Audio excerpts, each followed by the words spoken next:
One time in sixth grade, we were at recess, and while I was running to my friends, I just so happened to kick a huge rock. Keep in mind, I was wearing flip flops, so it hurt like hell. And without thinking, I shouted at the top of my lungs, "Motherfucker!" And with my god awful luck, my math teacher was sitting at the bench right beside me. He then took me inside to what I thought was yelling at me, but he just couldn't stop laughing and sent me back outside with a literal candy bar. He is still my favorite teacher I've ever had.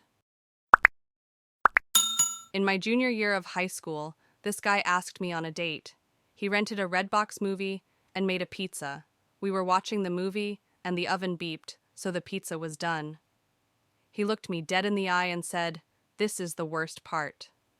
I then watched this boy open the oven and pull the pizza out with his bare hands, rack and all, screaming at the top of his lungs. We never had a second date. One time in fifth grade, I was walking back to class from the bathroom. Before I continue, I should specify two things. 1. My classroom was just around the corner from the bathroom next to the lockers. 2. There was a boy that I had a crush on for the past year in my class. Now, for whatever reason, I was swinging my arms around in a wild half windmill motion.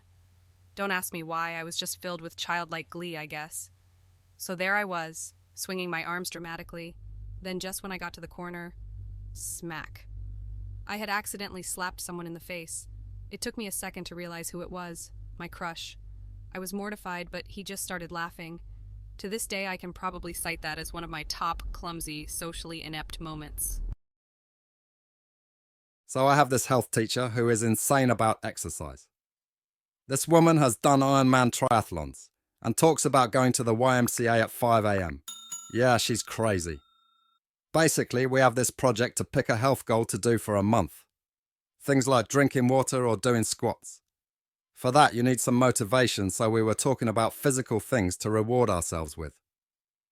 She decided to tell us about her sporting goods fetish, where she goes into a store and buys a bunch of gear like they were books. In the middle of this, she suddenly goes, "I like dicks." Realizing what she just said, she turned red and in a quieter voice said, "Please don't tell your parents." So in my junior year of high school, I got a project to make a roller coaster for my physics class. Everything was going fine until the day my partner and I had to paint the thing. We were in my garage spray painting the tubes, and these two guys came marching up to the house across the street and started yelling at the top of their lungs, beating on the door. Now, let me say in my defense, the neighborhood I lived in was in South Dallas, and it's still not a safe place. Well, I called the police, closed the garage, and parked myself in front of the dining room window. Long story short, the police showed up in full gear, broke down the door and brought out the two boys at gunpoint. And that's the story of how my entire block found out that the abandoned house had new owners. I took Chinese at school as a freshman. On one particular day, we didn't have anything to do in class since we had gone through the whole curriculum for the semester. Our teacher wanted us to watch a Chinese movie in that free time, and I just so happened to watch one recently on YouTube. I offered to find it, and my teacher let me use her computer, which was connected to a Promethean board so that the whole class could see what I was doing on the screen. After a couple of minutes of searching, I couldn't find the movie since I didn't know the exact title, so I logged into my YouTube account and decided to find it in my history. When I opened my history, I was mortified since stupid me had forgotten that being the awkward virgin that I was at the time, I had searched up tutorials on kissing and making out that previous night. The whole class was hysterically laughing, my teacher was extremely confused, and I almost cried as I scrolled past all the kissing tutorials and finally found the movie. I went back to my seat and didn't speak to anyone in class for the rest of the week. I still haven't lived it down.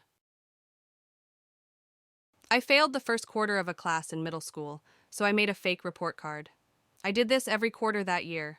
I forgot that they mailed home the end-of-year cards, and my mom got them before I could intercept them with my fake. She was pissed at the school for their error. The teacher also retired that year and had already thrown out his records, so they had to take my mother's proof, the fake ones I made throughout the year, and correct the mistake. I've never told her the truth. I went to this girl's party the week after she beat the shit out of my friend. While everyone was getting trashed, I went around putting tuna inside all the curtain rods, and so weeks went by and they couldn't figure out why the house smelled like festering death. They caught me through this video where these guys at the party were singing Beyoncé while I was in the background with a can of tuna. When I was little, I would go on Nickelodeon.com all the time, and they had this game similar to Club Penguin, except it was called Nicktropolis. And if you forgot your password, a security question you could choose was, "What is your eye color?" And if you got it right, it'd tell you your password.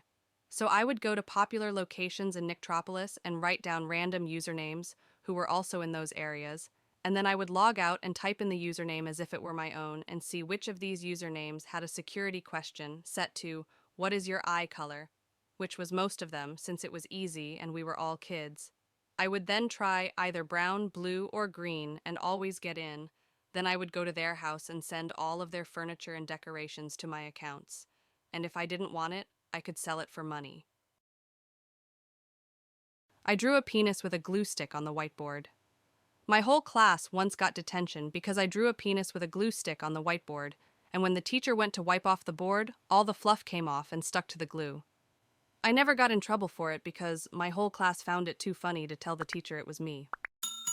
One time, my drama class's teacher had gone home sick, so we were just put in a classroom with a movie to entertain us for the period when an alarm went off.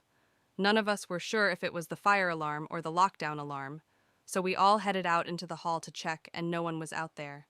So we headed back in and climbed under our desks as is lockdown procedure. Cut to an hour or so later, when a teacher bursts in and nearly dies of relief because the school was on fire and we were the only students not accounted for, and half the faculty and fire department had been searching for us for ages. The whole school had filled with smoke while we'd kept super safe under our wooden desks. I have a friend who I've known since I was very little. One day when he was 6, I was at his house when he got this god-awful stomach pain. I mean, he was writhing in pain. So his mom took him to the doctor's office, where the doctor took one look and told her to take him to the ER. She feared something along the lines of an intestinal rupture. About halfway to the hospital, my friend suddenly let rip the loudest, most powerful fart any of us had ever heard. I swear to God he levitated. We thought the upholstery in the car seat had ripped. After a good 30 seconds of intense farting, he looked at his mom and said, "I feel all better now." During my sophomore year of high school, we were doing silent work, and my history teacher said that we could listen to music, but if it was too loud, he would break our headphones. So I'm doing my work quietly with my music on low, and this obnoxious kid sitting next to me had his music loud.